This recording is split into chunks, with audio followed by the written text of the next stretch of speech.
The 2012 Appalachia Service Project took our work teams to Harlan County, Kentucky this year. Harlan County is found in the extreme southeastern corner of Kentucky and is best known for its coal mining industry. Turmoil between labor unions and the coal mines became the subject of a 1976 Oscar-winning documentary called Harlan, USA. Harlan, Kentucky is coal country, where men work long hours for short wages, where poverty, black lung, and needless disaster are facts of life. In 1973, the men voted to join the United Mine Workers Union. The company refused to sign the contract, and so began the Battle of Harlan County, USA. Which side are you on? Today, however, many of the families in Harlan County struggle economically with a median household income of $26,000 per household, and nearly one-third of the population lives on income which is considered to be below the poverty level.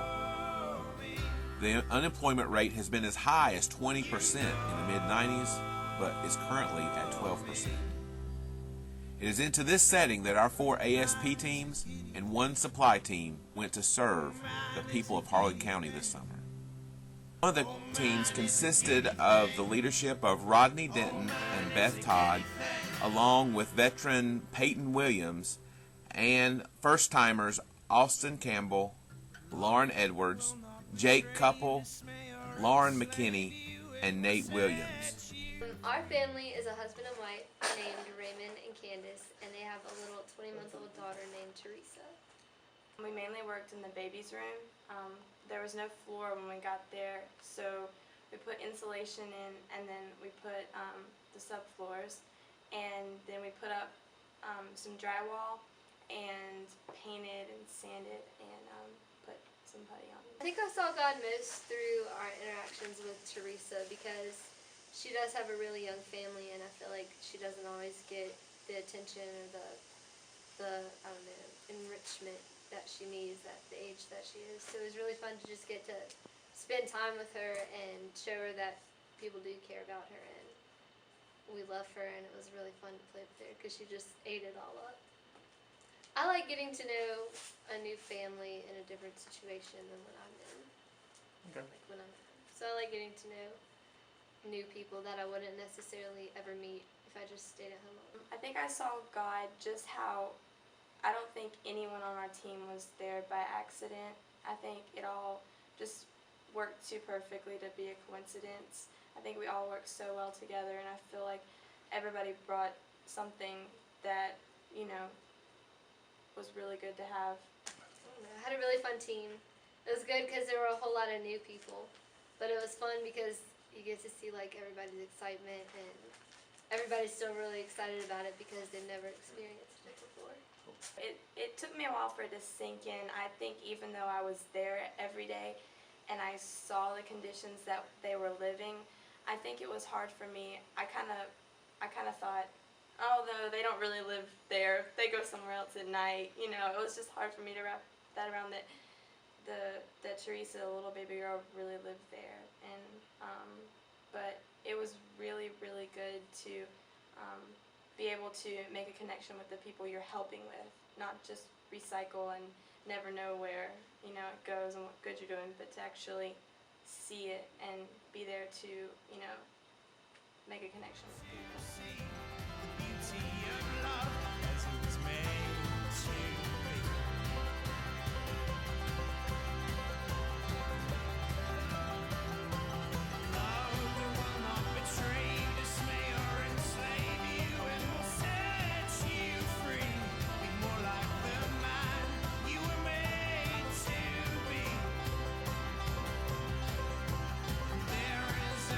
Another team consisted of the leadership of Jeff Harrison and Cindy Murphy, along with veterans Maggie Hepler and Luke Williams, and first-timers Ty Butler, Nick Edwards, and Abby Siegel. Our family, we had a little kid named Tay Tay. I think he was 3. We had a grandmother and a grandfather, and then a named Patrina and Kurt, I think. And then we had a mom named Nancy living there. And they were nice. Stayed inside a lot, but they were really nice. Family was very appreciative for what we were doing, and any little thing that we needed, like whether it was water or air, like air conditioning, they were like, you can come into the house anytime you want to, and you can have water. You can just, they were willing to do anything for us to help them make it better for us. We worked on we tore out their old roof and then replaced it and put insulation in, and the roof was sagging, so we kind of supported that back up and then put a new tin roof on. I saw God through the weather, because since we were working on the roof and we were in the direct sunlight, we didn't really have a lot of shade except this one little spot where there's a tree, and even when you're there, it wasn't that much of a difference. But every now and then all of us would be hot and just tired and just worn out, and we would get this sudden breeze, just like out of nowhere. And it just kind of, to me, it felt like God was just saying, keep on going, you can do this, just battle through the heat, you'll be fine. I think I saw God, me being one of the oldest ones on my team this year, and we had a lot of first years. We had 3 first years on our team, and just being able to see the way they react to, like, I don't know, like their first time serving for most of them, and the way they interact with each other and like learning new things. And I think I saw God like working through them throughout the week.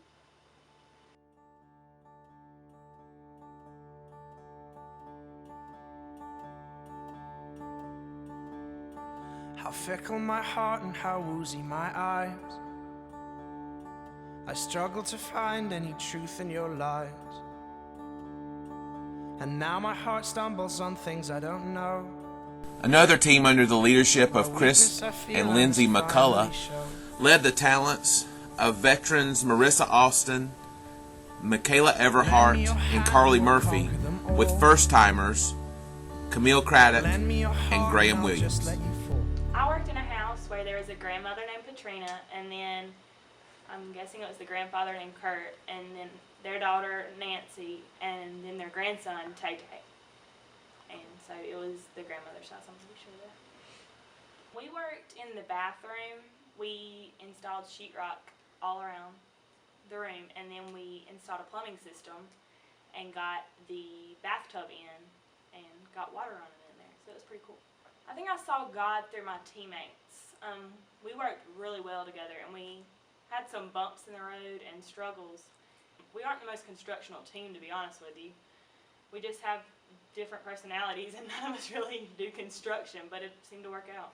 And we all seem to just work together and keep each other up, and we got the job done, which is what's most important. I struggle to find any truth in your lies. And now my heart stumbles on things I don't know. My weakness I feel I must finally show. Ha, ha, ha, ha, ha, ha, ha, ha. In these bodies we will live, in these bodies we will die. Where you invest your love, you invest your life. In these bodies we will live, in these bodies we will die. And where you invest your love, you invest your life.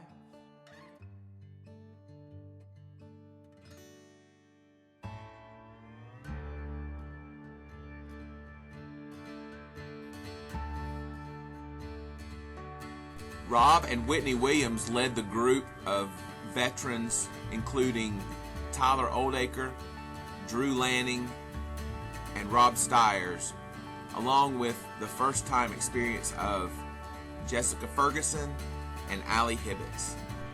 We had some younger parents. They were in their 20s. We had Raymond, and we had Candace, and they had a young, almost 2-year-old daughter named Teresa.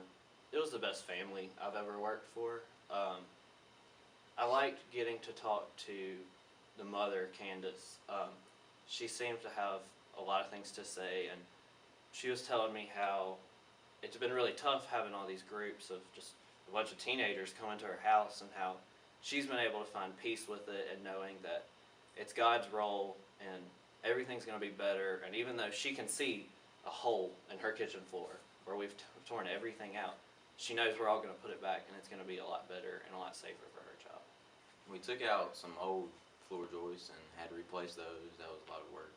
That's probably what we spent the most time on at the beginning of the week. And then we had to put up a lot of drywall, put in some new OSB on the floor, and basically just replace the interior and take out cabinets and stuff. So. I saw God this week in the way lots of people in our team didn't really know each other that well going into the week, but I think seeing the house and having a project in front of us and having all this work that needs to get done, I feel like God motivated us to grow together, to reach our common goal, and learn more about Him while we build relationships with each other. I think just the hard work and the determination of everybody that we had on this trip is, I mean, it's kind of hard. I mean, it's good to see such a large group of people to get together and go do something with where they're raising money for the benefit of other people. So.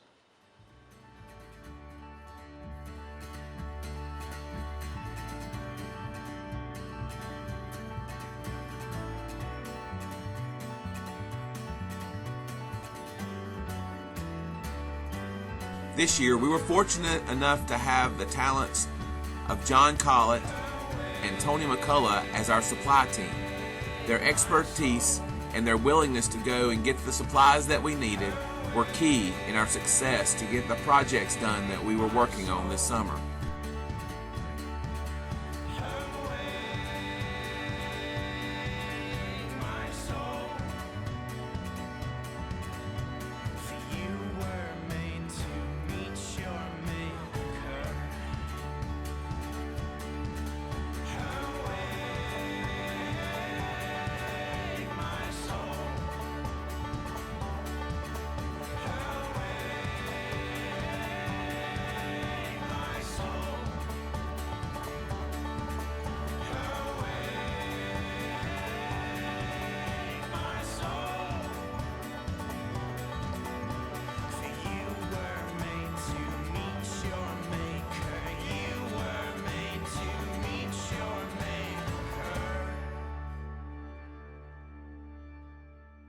I think there's no experience in youth quite like ASP because you get put in a group of people that you're not used to.